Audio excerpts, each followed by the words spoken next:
সফরমালীর গরুর হাটে আছি। এটা কিন্তু বিখ্যাত একটি বাজার চাঁদপুর সহ এই অঞ্চলের।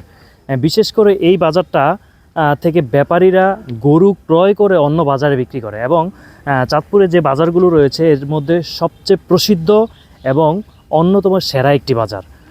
অনেকে এখান থেকে ক্রয় করে, যেটা বলেছি, বিক্রির উদ্দেশ্যেও আসে। এটা হচ্ছে চাঁদপুর সদরের ষোলগড় বিটি রোড তথা চাঁদপুর জসকোট সংলগ্ন রাস্তার যে বিটি রোড রয়েছে, সেই বিটি রোডের থেকে প্রায় 9 কিলোমিটার ভিতরে আসলেই আপনি এই সফরমালী স্কুলের সাথেই, সফরমালী একেবারে নদীর পাশেই এই বাজারটি, এবং পুরো বাজারটি আপনাদেরকে আমি ঘুরিয়ে দেখাবো। পাশাপাশি এখানে আপনারা নদীপথেও কিন্তু আসার সুযোগ রয়েছে, যে কোনো স্থান থেকে নদীপথে আসার সুযোগ রয়েছে।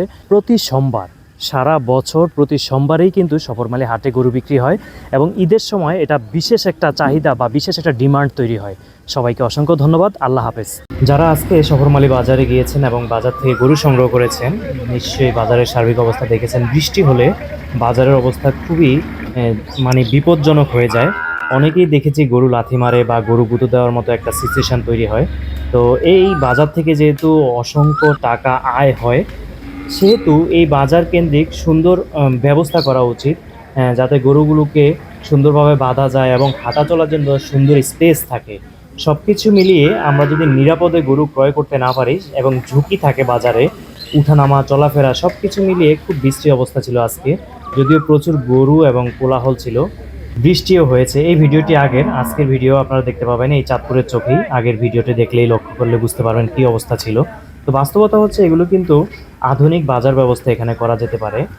ইটের সোলিং বিছানো যেতে পারে, এবং কারণ যেইখান থেকে আপনি লক্ষ লক্ষ টাকা আয় করছেন, সেখানে কনস্ট্রাকশনের জন্য মানুষের সুন্দর ব্যবস্থা করার জন্য কিন্তু সিস্টেম আপগ্রেড করা উচিত। আজকে সফরমালী বাজার থেকে আমরাও গরু ক্রয় করেছি। আপনারা কে কে আজকে সফরমালী বাজার থেকে গরু সংগ্রহ করেছেন বা গরু কিনতে গিয়েছিলেন অবশ্যই জানাতে পারেন। চাঁদপুরের চোখে লক্ষ্য রাখুন, কারণ আমরা বিভিন্ন হাট বাজারে গরুর সার্বিক অবস্থা এবং মূল্য সংক্রান্ত ধারণা আপনাদেরকে দিব, যাতে করে গরু দেখে আপনারা সিদ্ধান্ত নিতে পারেন, গরুর দাম সম্পর্কে একটা ধারণা নিতে পারেন, যেটা আপনার গরু ক্রয় করার ক্ষেত্রে অনেক হেল্প করবে।